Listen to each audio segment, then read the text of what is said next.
Hey girls, hey! Hey boys, hey! Welcome back to my channel. It's MAMABUDEEZ here. Welcome everyone. I have missed you all so much. And I am excited to bring you lots of videos this week. I will be uploading some videos. I will be doing some lives. We're going to do that pop-up shop this weekend. I am going to be rocking and rolling this channel because my granddaughter and my daughter are away in the Bahamas to a cruise. And so I have so much time on my hands. And I'm super excited to be giving you guys some updates this week. We're going to be doing lots of things on the channel, so hit that subscribe button. You don't want to miss out. I am a place that we do not hate. We participate. We articulate. We speculate. And if you don't act right, we'll have to regulate.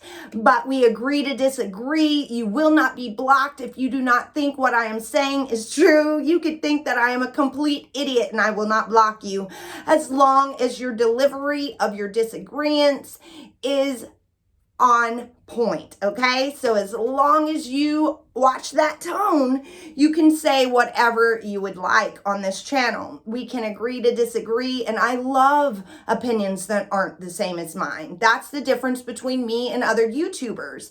I do not monetize my true crime videos, you guys. I do not make $1 off of these crimes. I am not in the business of extorting and making money off of people's pain. That is just not who I am. What I'm trying to do is get attention to these cases, to get people to see these things and these discrepancies that I see. And I just want to have people to bounce the ideas off of and to find out what you think. And when we put our minds together, we just might end up cracking one of these cases. So I want, especially if they're missing, I want as many YouTubers to cover missing people as possible. So I try not to cover cases that other YouTubers are covering. But when it hits home, like this case I'm getting ready to update you on, it is hard to walk away from it. And I was going to let other people cover the Gannon case and not touch it.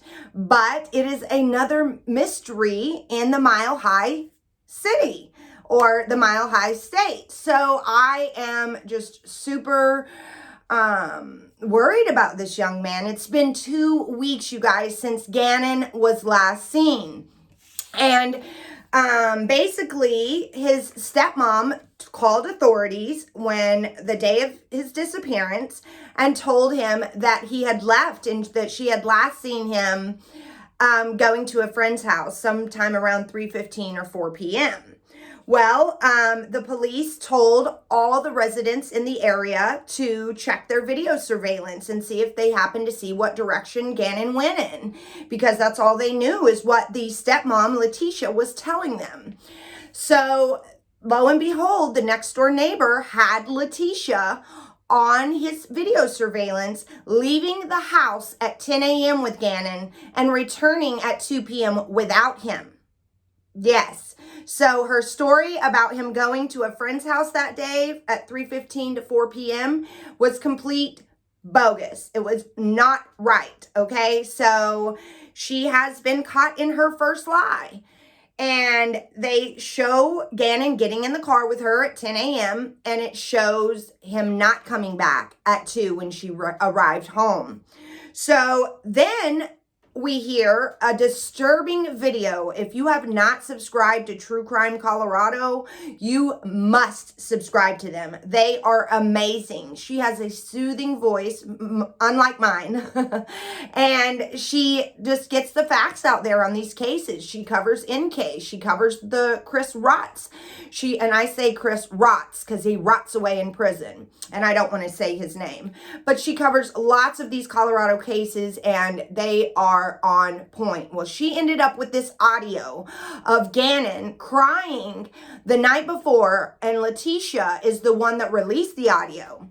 And this audio is her saying that they have to sell whatever they can to fix what Gannon had done.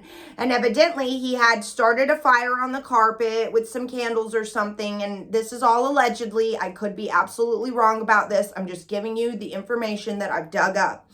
So you hear her saying, we can sell the couch. Are you sure you didn't do this on purpose? And the little boy is just distraught. He's crying his eyes out. You can hear her manipulation tactics that she's using on him.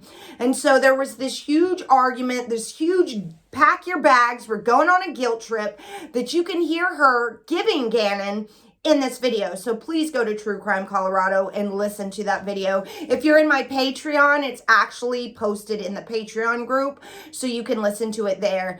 That is the audio of Gannon just upset and traumatized because Letitia is recording him and acting like he did this on purpose, and he's begging and pleading and crying, and she's saying that they're going to get kicked out of there if the landlord finds out. And why would you put that pressure on a child? He's 11 years old. He should not ever know that you're about to be kicked out. That is just foul.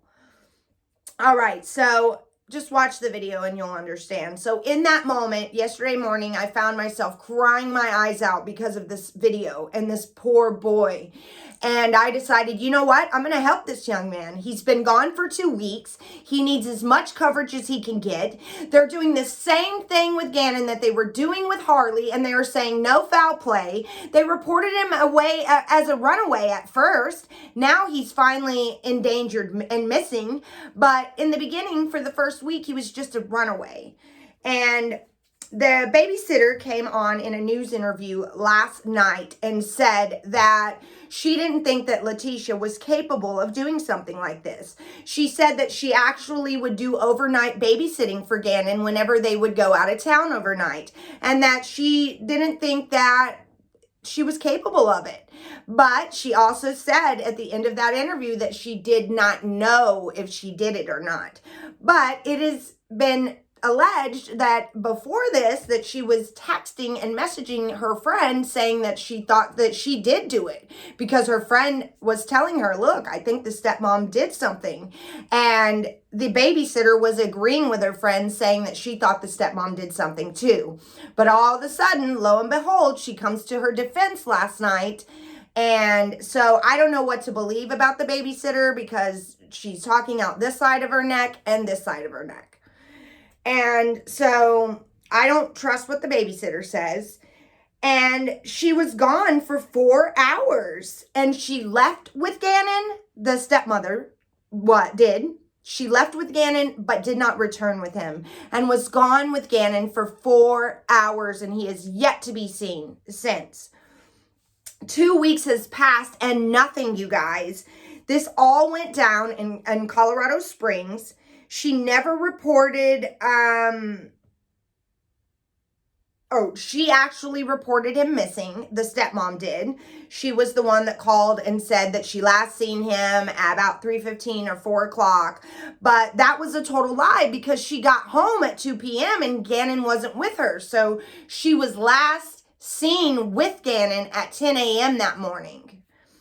And over 385 tips have came in, and that's what the investigation is following, all these tips.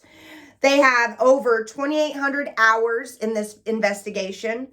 They have 3,600 hours in Gannon's search. And Gannon is only 11, you guys.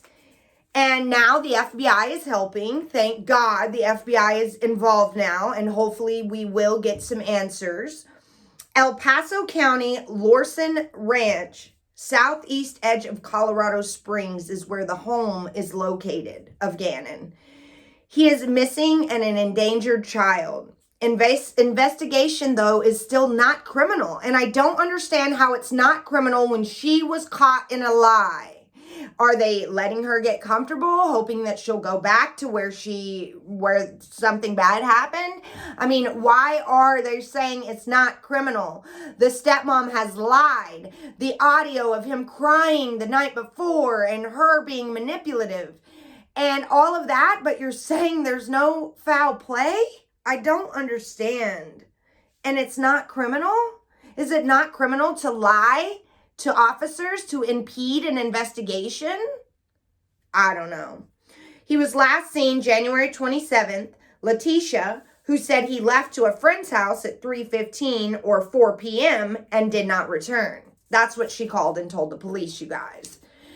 Gannon is 4'9". He has brown hair and brown eyes. He weighs only about 90 pounds, you guys. And he had on a blue jacket and jeans. He was kept oddly from school that day. So if you keep him from school and he doesn't go to school, why would you let him go to a friend's house? Let's just say that she was telling the truth, even though she's been busted out as a big fat lie. But let's just say she was telling the truth. I don't understand why you would let him go play at a friend's house if you kept him home from school that day. That was always the rule with me growing up. If you didn't go to school, you didn't get to play after school. You didn't get to do all the things. You had to rest and or stay in your room or whatever. You did not get to just go off and do whatever you want when you did not attend school that day. So it's very odd to me that she kept him out of school that day because they did have school. Major Crimes Unit is assisting, but before this, he was classified as a runaway. So for the biggest part of the investigation, they looked at him as a runaway because of Letitia's lie. His great aunt has came out and said that he was a very loving child, and she says that disappearing is not like Gannon. She also says that he had to be with someone at all times. It's just not like him to be alone. Gannon was also born a micro-preemie, you guys. His bio mom is in Colorado right now, but she does live in South Carolina, and her name is Landon. The two parents, Albert is Gannon's dad, and his mother, Landon, his bio mother, had joint custody. They had split custody between the two of them. Albert, Gannon's dad, is a member of the Colorado Springs-based Colorado Army National Guard 100th Missile Defense Brigade.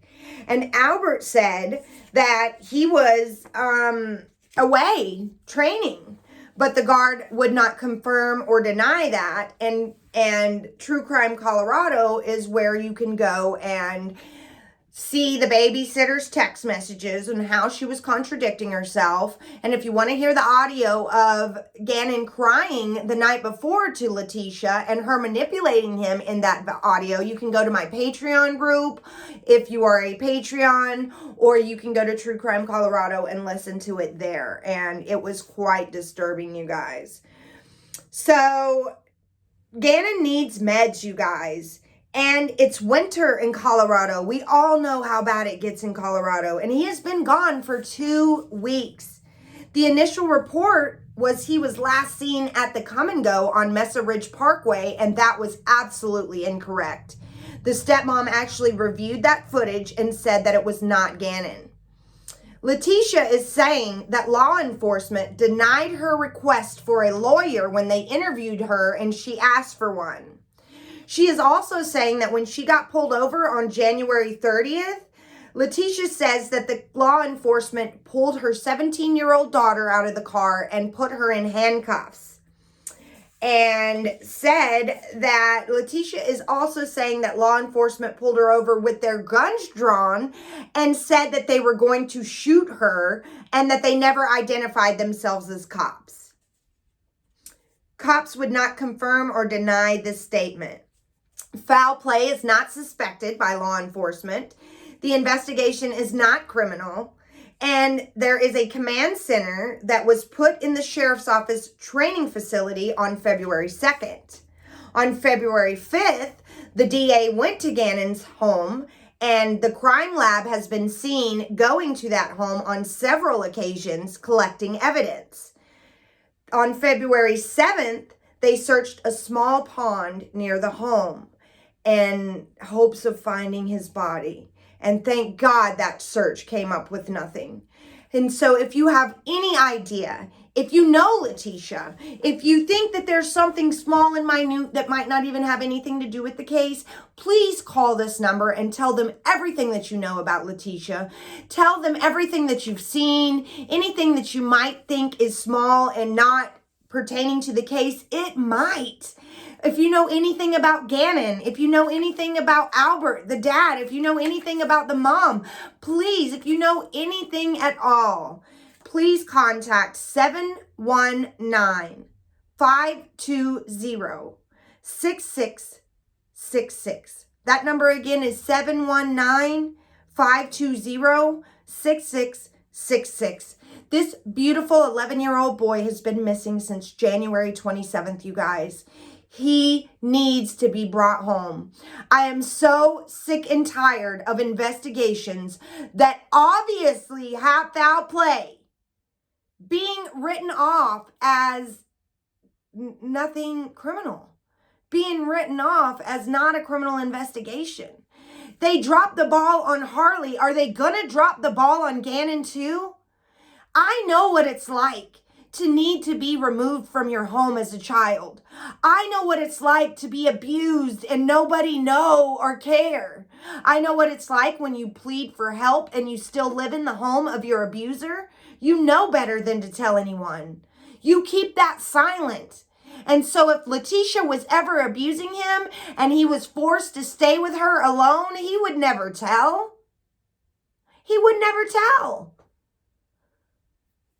Because you don't feel safe enough to tell until you're far, far away from that person.